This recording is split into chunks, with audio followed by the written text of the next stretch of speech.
Miranda Drake had never considered herself a paranoid person. She was rational, meticulous, and accustomed to assessing risks without overreacting. It was what had made her such a valuable asset in the insurance fraud department she had worked in for nearly 20 years before deciding she had enough of corporate life. After years of investigating fraudulent claims, dissecting patterns of deception, and tracking financial inconsistencies that others overlooked, she had come to believe that very few things in life were genuinely accidental. Mistakes happened, sure, but repeated mistakes, those were deliberate. And that's exactly why the disappearances of her packages were starting to bother her more than she wanted to admit. When she had moved into the neighborhood 6 months ago, she hadn't expected much trouble. It was a gated community, quiet, relatively upscale but not ostentatious, the kind of place where retired professionals and upper-middle-class families settled to escape the chaos of the city. The houses were well-maintained, the lawns manicured, and the streets lined with trees that looked like they had been placed there by an artist with a keen eye for symmetry. It was the kind of place where people paid extra not just for security, but for the illusion of control. That was what drew her in the idea that here, in this pocket of order and stability, she could finally live without worrying about the unexpected. But something had felt off from the very beginning. At first, it was small things. A package that should have arrived didn't. The tracking number showed it had been delivered, but there was nothing at her door. Miranda had checked with the courier service, expecting a simple mistake. Maybe it had been left at the wrong address or marked as delivered prematurely, but after a call with the driver, she was told with absolute certainty that the package had been handed over to someone from the neighborhood security department. That was the first red flag. She hadn't authorized anyone to accept deliveries on her behalf, and she certainly hadn't been informed of any policy requiring packages to go through some sort of checkpoint before reaching their owners. But when she went to the neighborhood's administrative office to ask about it, she was met with a smile so polished it almost felt rehearsed. "Oh, that's just our security protocol," the receptionist had said in a tone that was both dismissive and overly cheerful. "For the safety of all residents, deliveries are processed through our community office first. It helps prevent theft and ensures that nothing suspicious is being delivered to the neighborhood. We take safety very seriously here. MS. Drake." Miranda had frowned but let it go for the moment. But then it happened again. And again. She started paying closer attention. Other residents, especially the older ones, seemed completely unfazed by the arrangement. They either hadn't noticed or had simply accepted it as normal. A few even praised the system, saying it was comforting. To know that the neighborhood committee was being so proactive about security, it was only when she started casually bringing up the topic in conversations that she realized something strange. Certain types of packages seemed to be affected more than others. Basic household deliveries? Perfectly fine. Grocery drop-offs? Untouched. Anything small and relatively inexpensive, books, clothes, common electronics, those always arrived on time. But if the package contained something valuable, unique, or difficult to replace, it had a habit of being delayed. And sometimes, like in Miranda's case, it disappeared entirely. That was when she decided she wasn't imagining things. She ran a few small tests, ordering items under a different name, using different delivery services, changing the timing of her deliveries. The results were consistent. If the package had high resale value or was particularly rare, it would never make it to her doorstep. Instead, it would be intercepted, and if she didn't actively push to retrieve it, it would vanish. That was when she started looking into the man who ran the neighborhood committee, Marvin Graham. Marvin had been president of the community for almost 7 years. An impressive tenure considering that elections were supposed to happen every 2. On paper, he was the perfect candidate, retired, financially stable, heavily involved in local affairs, and the kind of man who knew everyone's name. But Miranda knew better than to take appearances at face value. She started asking around, subtly at first, using the same tactics she had honed in her career. Small talk with neighbors, casual questions at social gatherings, offhanded remarks to service workers.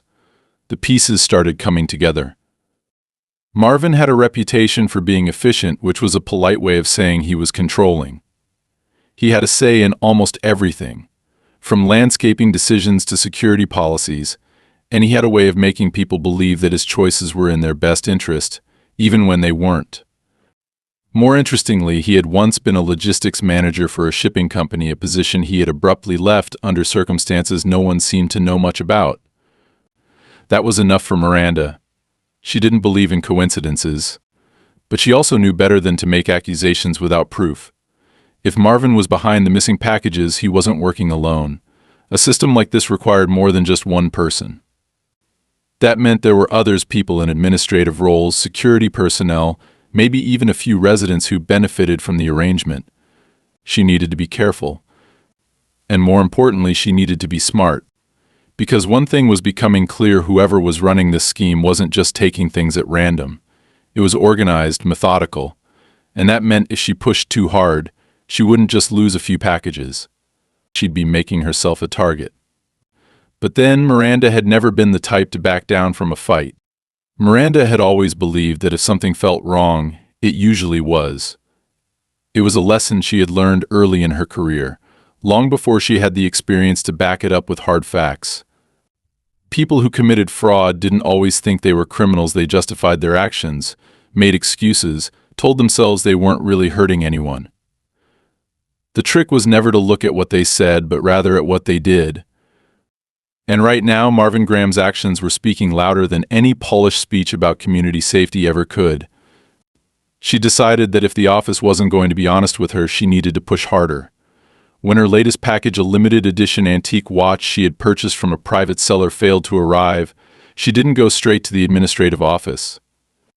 Instead, she went to the courier service directly, bypassing the usual call centers and automated responses. She spent an hour at their main distribution hub, speaking to a manager who, after checking his system, confirmed that the package had been successfully delivered. More importantly, he provided her with an exact time, a confirmation signature, and the name of the person who had received it. It wasn't her name. It wasn't even someone from the courier company. It was listed as secured for processing by the community's administrative office. That was the proof she needed. The next morning, she walked straight into the office, not bothering with pleasantries. The receptionist, a young woman named Claire, gave her the same overly rehearsed smile she always did, but Miranda didn't let her get through the usual scripted response before cutting her off.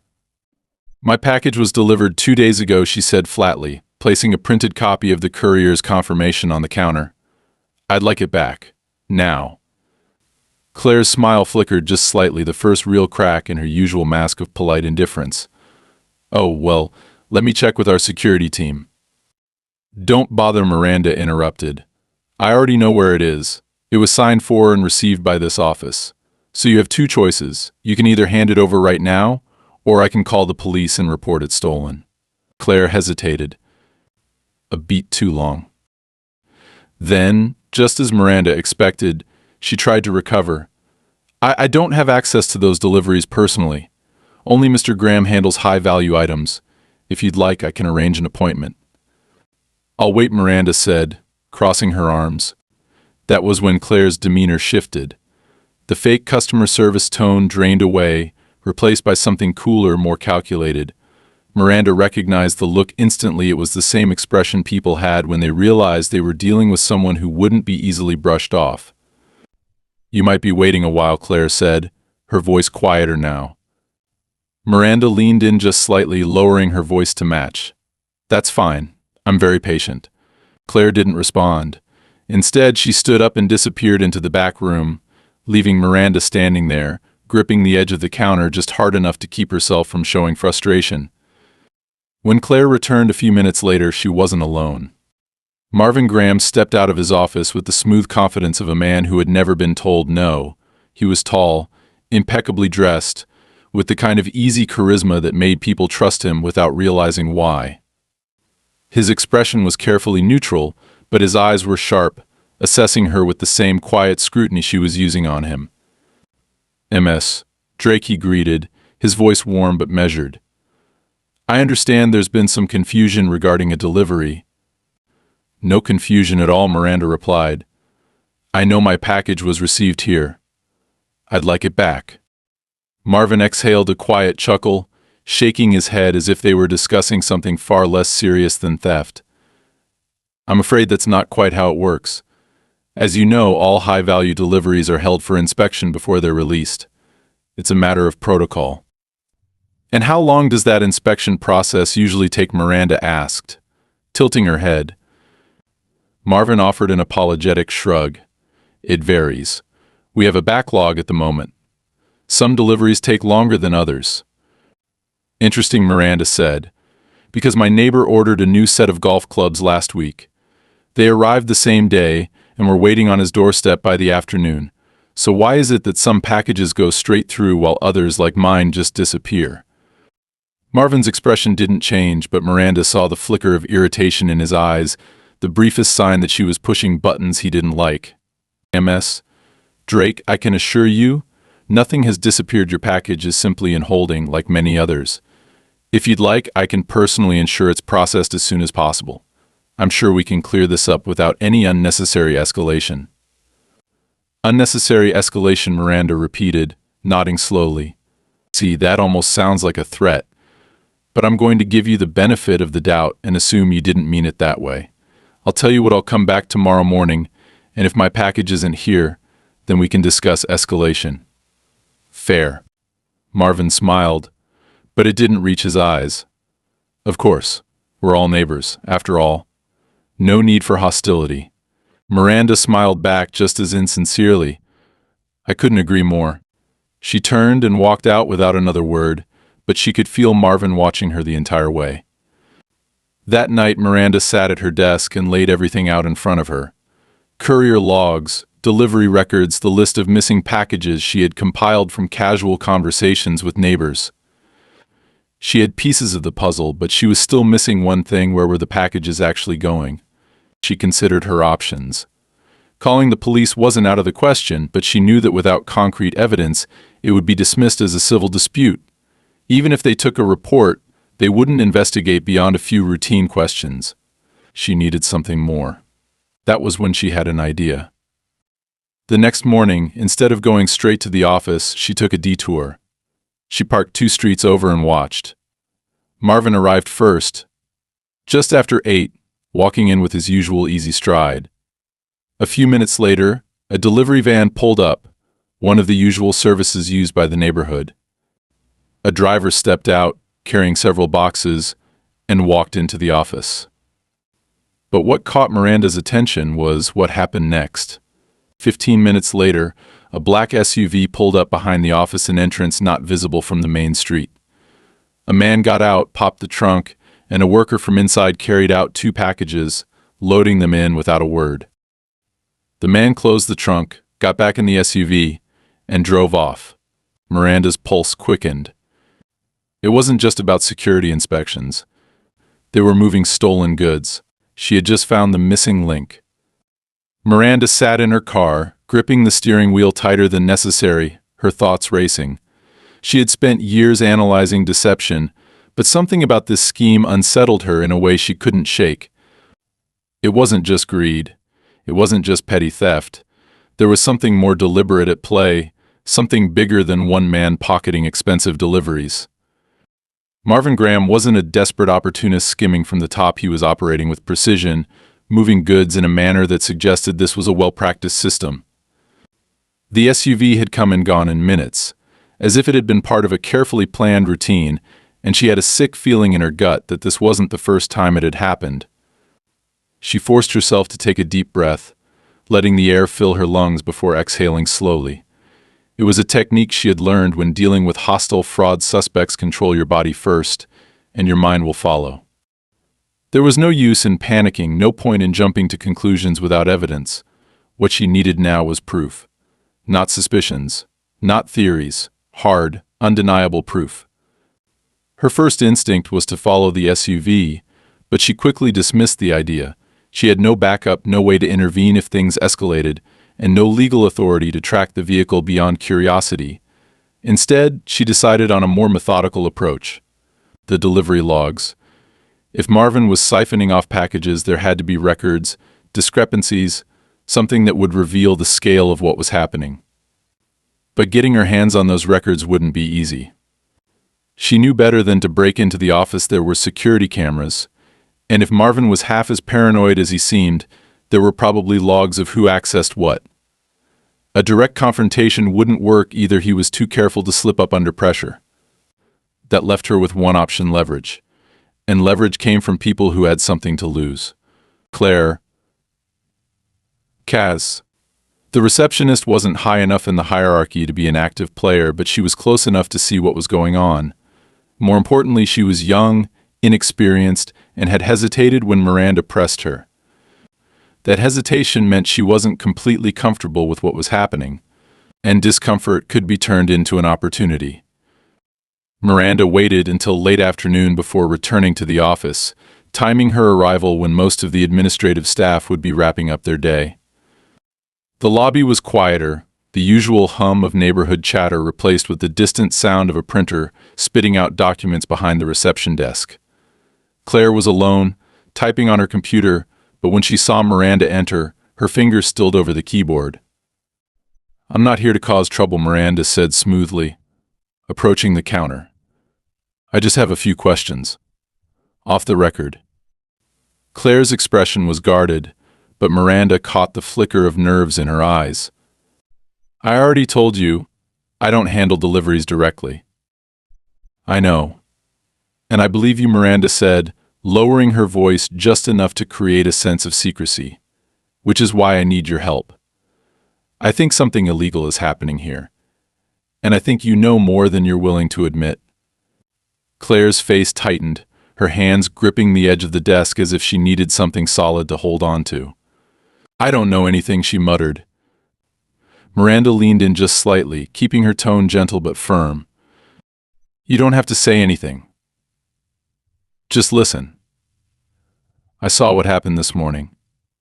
The deliveries that came in, the ones that left through the back entrance, that wasn't a security check, Claire. That was a transaction.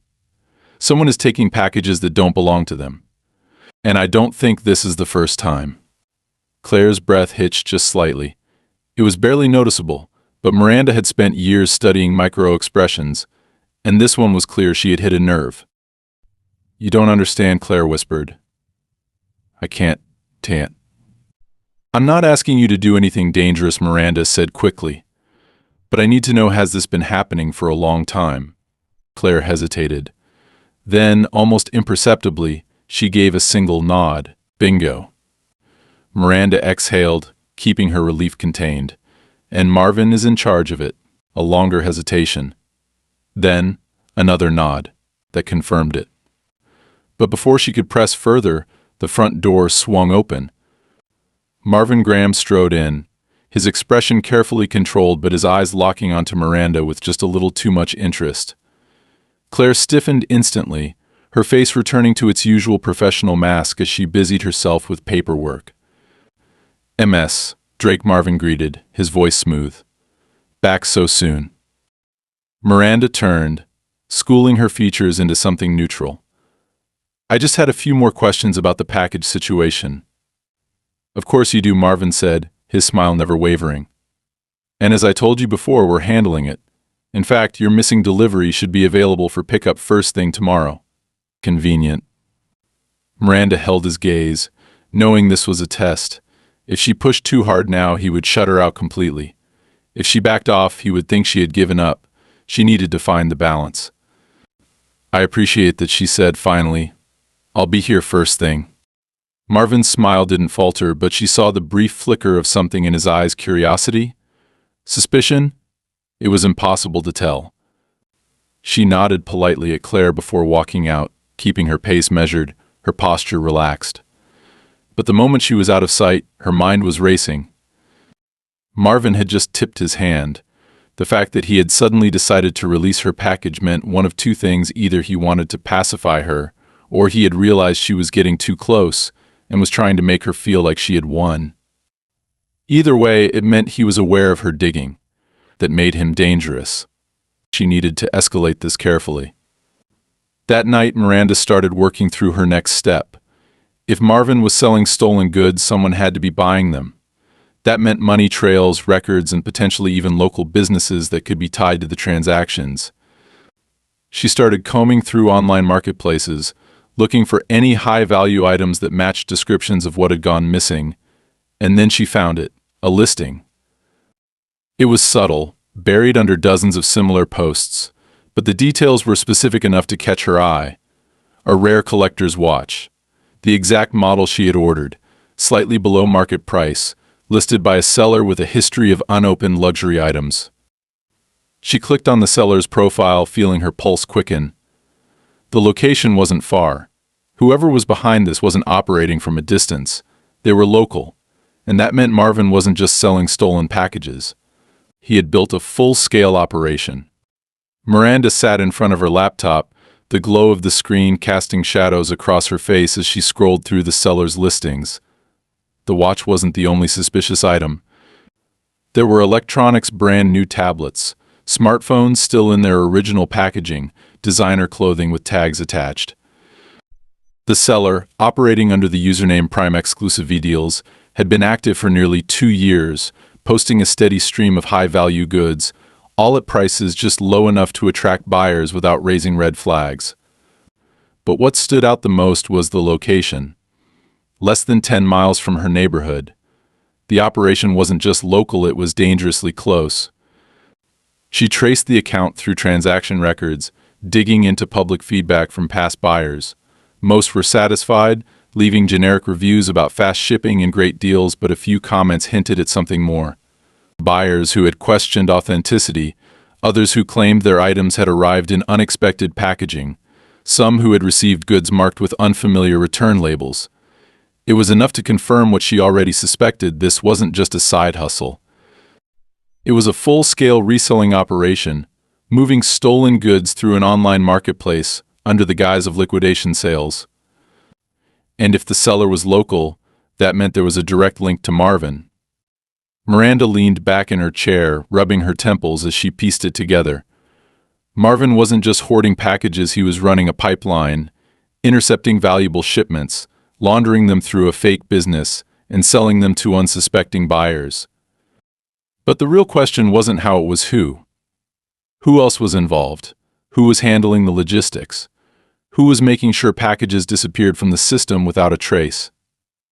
She thought back to the black SUV she had seen at the office, the way the boxes had been loaded with practiced efficiency, no hesitation, no wasted motion. That wasn't the work of amateurs. Someone with experience was handling the transfers, and if Marvin had been running this for years, he had to have help. This wasn't a one-man job. There were more players, and she needed to find out exactly who they were before she pushed any further. The next morning, she did something she hadn't done in years. She went out of her way to be seen. At exactly 9 a.m., she arrived at the administrative office, dressed in her usual neutral tones, carrying a cup of coffee like she had no real worries in the world. She greeted Claire with a casual nod, making small talk about the weather, acting as though she had already forgotten the tension from the previous day. Claire, still wary, responded in clipped phrases, but Miranda could see the relief in her posture. She had expected a fight, not a friendly visit. Marvin arrived a few minutes later, stepping out of his office with that same polished charm, his expression unreadable as he greeted her. "Miss Drake." "Right on time," he said smoothly, as though they were old colleagues meeting for a scheduled appointment. "I try to be punctual," Miranda replied, smiling just enough to keep the conversation light. "You have my package." Marvin gestured toward the counter, where a sealed cardboard box sat waiting. No markings, no shipping labels, just a plain, unmarked box. That was her second confirmation. No legitimate security check removed all external identifiers. This wasn't about keeping packages safe, it was about making sure they couldn't be traced. Miranda picked up the box, weighing it in her hands before glancing back at Marvin. "Mind if I open it?" "Just to be sure." His smile didn't falter, but there was a flicker of something in his eyes, something sharp and assessing. "Of course not. Go right ahead." She didn't hesitate.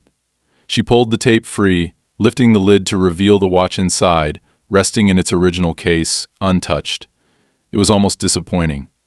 She had expected tampering, damage, something that would prove it had been mishandled, but it looked exactly as it should.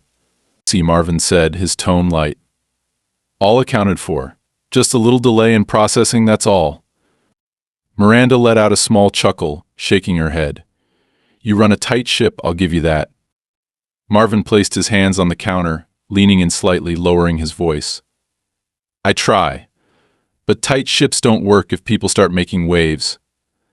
I'd hate to see unnecessary trouble over a misunderstanding. Miranda met his gaze, her own expression unreadable. Misunderstandings happen all the time. The real problem is when people think they're smarter than they actually are. A long pause. A battle of wills in complete silence. Then, Marvin straightened, exhaling a quiet chuckle as he stepped back. Enjoy your watch, Ms. Drake. She left without another word. She had expected to feel satisfaction at retrieving her package, but instead there was only a gnawing sense of urgency. Marvin knew she was watching now. That meant he would start covering his tracks. If she wanted to uncover the rest of his operation, she needed to move fast. That afternoon she made a calculated gamble. She placed a large online order, several high-value electronics, all shipped separately to different addresses within the neighborhood. Each order had specific delivery instructions, but none of them were meant for actual pickup. Instead, she was setting bait. The first package arrived exactly on schedule. Within 2 hours, it was gone. By the time the second and third deliveries were marked as received by the office, she was already stationed nearby, watching through a pair of discreet binoculars from her car.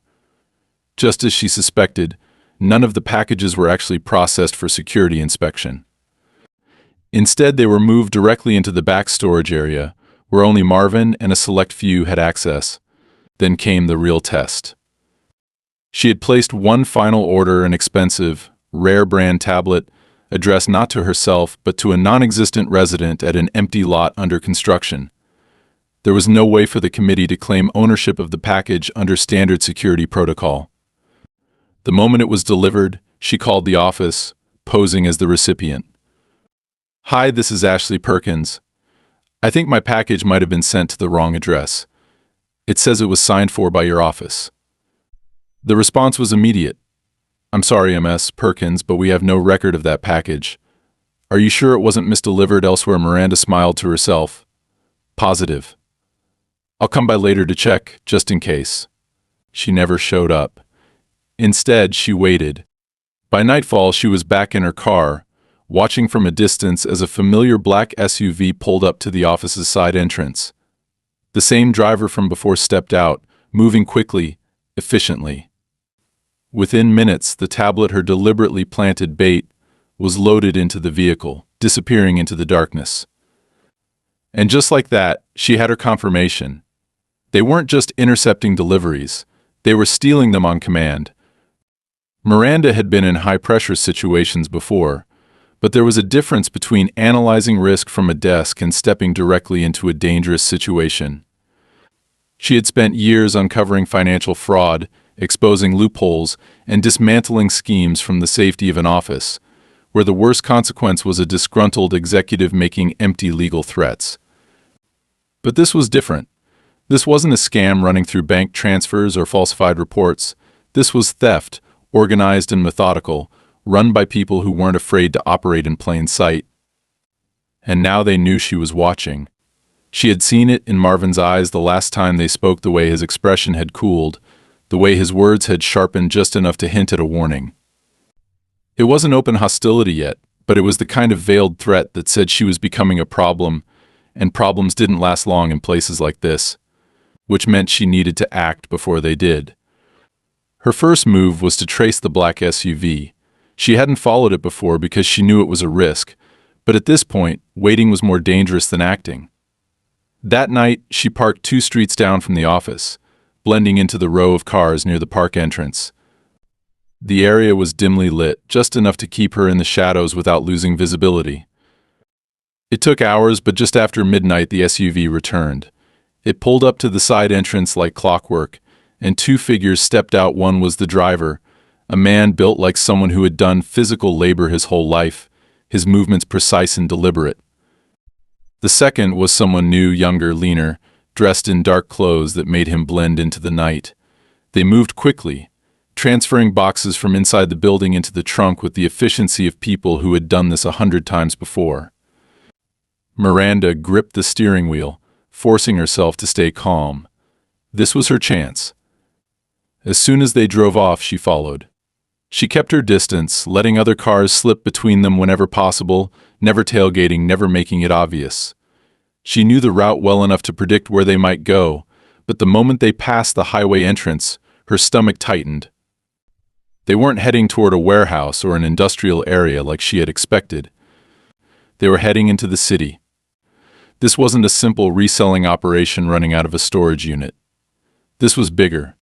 She kept following until they pulled into a narrow alley behind a run-down commercial block, where a loading dock sat in the shadows. The SUV backed in, and within seconds, another set of men emerged from the side entrance of the building. There was no hesitation, no small talk, just business. The stolen packages were handed off, exchanged for something she couldn't quite see, and then the SUV was gone again, disappearing into the night like nothing had happened. Miranda exhaled slowly, gripping her phone. She had enough to confirm what she already suspected, but now she had a new problem. This was organized. This wasn't just Marvin running a side hustle. This was a pipeline, a supply chain running stolen goods straight into a larger network. And if that was true, then Marvin wasn't at the top. He was just a middleman. That changed everything. The next day, she made another calculated move. She went to Claire. She waited until Claire's shift was ending, catching her just as she stepped outside before casually falling into step beside her. "You need to be careful," Miranda said quietly. Claire flinched but didn't stop walking. "I don't know what you're talking about." "You do," Miranda pressed. "And so do they. You've been around long enough to see things you weren't supposed to see, and that makes you a liability.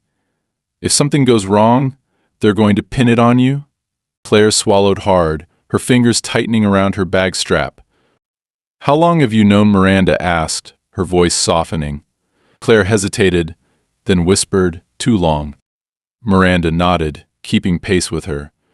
"And have you ever thought about what happens when they don't need you anymore?" Claire's step faltered. Miranda stopped walking, turning to face her. "I need proof. Something concrete. And in return, I can make sure you don't go down with the rest of them." Claire looked around, her expression torn between fear and something else, something like relief. Then, in a barely audible voice, she said, "Meet me tomorrow night. But not here." That was all Miranda needed. The next evening, she followed Claire's directions to a parking lot just outside the neighborhood. It was quiet, almost too quiet, the kind of place where people met when they didn't want to be seen. Claire was already there, sitting in her car with the engine off, her fingers drumming anxiously against the steering wheel. She handed Miranda a small flash drive. "These are internal records," Claire said. "Delivery logs, package inventory, reports that don't match the real numbers. Everything's in there. But it won't be enough. You need to connect it to the buyers." Miranda took the drive, her mind already racing through the possibilities. "Why are you helping me?" she asked. Claire let out a hollow laugh. "Because I'm tired of looking the other way." That night, Miranda pored over the files. Claire hadn't been exaggerating. There were discrepancies everywhere. Packages marked as claimed by residents who had never received them. Inventory lists that didn't match delivery logs. Bulk shipments that vanished without a trace. But one thing stood out the most: certain addresses popped up again and again, locations that had no connection to the community itself. She cross-referenced the addresses with the business registry. And that was when she found it. One of the buyers wasn't just some anonymous reseller. It was a storefront. A legitimate business, operating under the pretense of selling refurbished electronics. It was a front. She had them. But she wasn't the only one who had figured it out. The next morning, she found a letter taped to her front door. No return address. No signature. Just a single line written in clean, precise handwriting. "Walk away." Miranda felt a slow, icy chill spread through her chest. She wasn't just dealing with Marvin anymore. They knew who she was. And now they wanted her to know it too. Miranda stood at her kitchen counter, staring at the letter for a long moment, her pulse steady but her mind racing. The message wasn't just a warning. It was a test. A way to see how she would react. If she panicked, if she ran, they would know they had control. But if she pushed forward, they would realize they had a problem on their hands. And problems in operations like these didn't stay unresolved for long. She had two choices: walk away or escalate. She chose the latter. She spent the next 2 hours making preparations, securing her files, backing up everything Claire had given her onto encrypted drives, ensuring that even if something happened to her, the evidence wouldn't disappear. Then she made her next move. She wasn't going to confront Marvin directly. That would be useless. He was a middleman, not the head of the operation. No, she needed to go higher. She needed to go higher. She needed to push the weight of law enforcement onto them before they had a chance to erase their tracks. The problem was, she couldn't just walk into a police station and expect results. People like Marvin and whoever was backing him operated under the assumption that most people wouldn't have the patience or the resources to connect the dots, and even if they did, authorities would be too slow or uninterested to act before the trail went cold. That meant Miranda had to give them something undeniable, something urgent, something that forced immediate action. She dialed a number she hadn't called in years. Detective Rains, the voice on the other end, answered, rough, tired, skeptical. "Eric, it's Miranda Drake," she said evenly. A pause. "Then, Drake? Haven't heard from you in a long time. Didn't think you did this kind of work anymore." "I don't," she said. "But I've got something I can't ignore." She didn't go into full detail over the phone. She knew better than that. Instead, she gave him just enough to get his attention. A suspected theft ring, missing shipments, a resale front operating under the guise of a legitimate business. She could hear the shift in his tone as she spoke, the moment he realized she wasn't calling him over something trivial. He agreed to meet in an hour. When she arrived at the small diner off the highway, Rains was already there, nursing a cup of coffee that had probably been refilled too many times. He looked older than she remembered, more worn down, but his eyes were as sharp as ever. "You don't call for small stuff," he said as she slid into the booth across from him. "No, I don't," she replied, setting a flash drive on the table between them. "This is delivery logs, package discrepancies, financial inconsistencies, enough to prove that something is happening. But the real problem is here." She pulled out her phone and opened the photos she had taken: the black SUV, the alley, the handoffs. Rains exhaled through his nose, rubbing his jaw. "You're telling me these guys are intercepting shipments, moving stolen goods, and running them through a fake storefront?" "I'm not telling you," Miranda said. "I'm showing you." He studied the images in silence, his fingers drumming once against the table. Then he picked up the flash drive. "If this is real, I can take it to organized crime. But you know how this works. If they don't think it's worth their time, it'll sit on a desk for weeks." "Then make them think it's worth their time," Miranda said. "This isn't small scale, this is structured. Coordinated. And if they've been running it for this long, they're not stopping anytime soon." Rains sighed but nodded. "I'll see what I can do." That should have been the hard part. It wasn't. The hard part came later that night, when Miranda heard movement outside her house. She had been expecting retaliation. She just hadn't expected it so soon. The sound wasn't loud, just a faint scuff of shoes on pavement, the whisper of movement near her fence. Not the kind of sound an ordinary passerby would make. The kind of sound someone made when they didn't want to be heard. She killed the lights instantly, moving to the window without making a sound. The street outside was mostly empty, just the usual row of parked cars and the faint glow of distant porch lights. But there, just at the edge of her property line, was a figure standing motionless, watching. Not approaching. Not moving. Just watching. She didn't panic. She didn't reach for her phone. She just stood there, letting them know she saw them. Letting them know she wasn't afraid. A long moment passed. Then, slowly, the figure turned and walked away, disappearing into the shadows between houses. It wasn't an attack. It was a message. A warning. Miranda exhaled slowly, forcing the tension from her shoulders. They knew. They were trying to intimidate her, to make her hesitate, to make her second-guess her next move. But they had made a mistake. because now she knew just how desperate they were to stop her, and that meant she was close. Too close for them to ignore. The morning after the warning, Miranda didn't change her routine.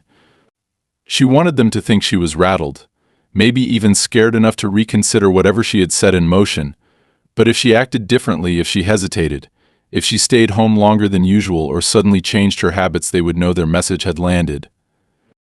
Instead, she walked out her front door at exactly the same time she always did, locked it behind her, and drove away like nothing had happened. But she wasn't going to work. She was going to watch the fallout.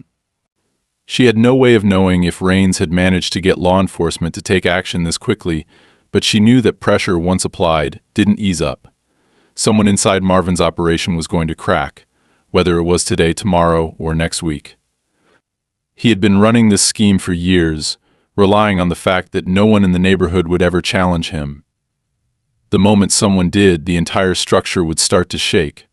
By midday, the first sign of collapse appeared. It wasn't a full-scale raid, not yet, but there was movement. 2 unmarked sedans parked outside the administrative office, and men in plain clothes walked inside, not aggressive, not obvious, but with a purpose that was unmistakable. Investigators. Maybe from organized crime, maybe just a preliminary financial audit, but it was enough. Marvin would know they were looking. And if he had any sense at all, he would know he was running out of time. Miranda sat in her car across the street, watching from behind her sunglasses as Claire stepped outside for what looked like a smoke break, though she never actually lit a cigarette. She was watching too. And then, after a few minutes, she pulled out her phone. Seconds later, Miranda's phone vibrated. "They're asking questions." "He looks nervous." Miranda tapped out a response. "Good. Let me know if he does anything stupid." She didn't have to wait long. By late afternoon, Marvin had left the office twice, once to make a call outside where he thought no one was listening, and once to meet someone in a different car that hadn't been parked there earlier. A conversation took place, tense and low, hands moving in short, controlled gestures that screamed frustration. Miranda didn't need to hear the words to know what was being said. Someone was demanding answers. Someone was realizing they were exposed, and then, just after sunset, the real unraveling began. The first arrest didn't happen at the office. It happened at the storefront in the city, the one Miranda had traced back through the stolen goods. Police moved in quietly, no sirens, no grand spectacle, just a methodical approach to ensure they didn't spook anyone before they had what they needed. They walked a man out in handcuffs, one of the same men Miranda had seen during the package handoffs. Not the leader, not the mastermind, but someone high enough in the chain that his arrest meant something. By the time the news hit, Marvin knew. Miranda imagined the moment, him sitting at his desk, watching his phone light up with missed calls, his network realizing that their untouchable little operation wasn't so untouchable after all. And then he did exactly what she expected him to do. He ran. Not in the dramatic, disappear off the grid kind of way. That wasn't how men like Marvin operated. No, he took a different route, the kind that involved hurried conversations with lawyers, calls to whoever still owed him favors, attempts to move money before accounts could be frozen. He wasn't trying to vanish. He was trying to survive. But it was too late. The next morning, investigators were back at the office. This time, it wasn't just a quiet visit. This time, there were uniformed officers. Questions turned into subpoenas. Financial records turned into search warrants. And Claire, standing behind the counter with a look that could only be described as quiet relief, sent Miranda one last text. "He's gone. They're taking everything." Miranda exhaled, leaning back in her seat as she read the words. It was over. Not just for Marvin, but for the entire structure that had allowed him to operate for so long. The pipeline was exposed, the buyers identified, the money trail traced. Some people would cut deals, others would try to deny involvement, but in the end, the operation had collapsed under the weight of its own greed. Miranda didn't feel triumph. She just felt done. She drove home in silence, pulling into her driveway just as the sun dipped below the horizon. The neighborhood was quiet, the way it always had been, but something felt different now. Lighter. Like a weight had been lifted, one that most people hadn't even realized was there. She stepped inside, locking the door behind her, and for the first time in weeks, she didn't check the windows. Didn't check for parked cars that didn't belong. Didn't wonder if someone was watching. She poured herself a drink, sat at the kitchen table, and let the quiet settle. Tomorrow, life would go on. And for once, that was enough.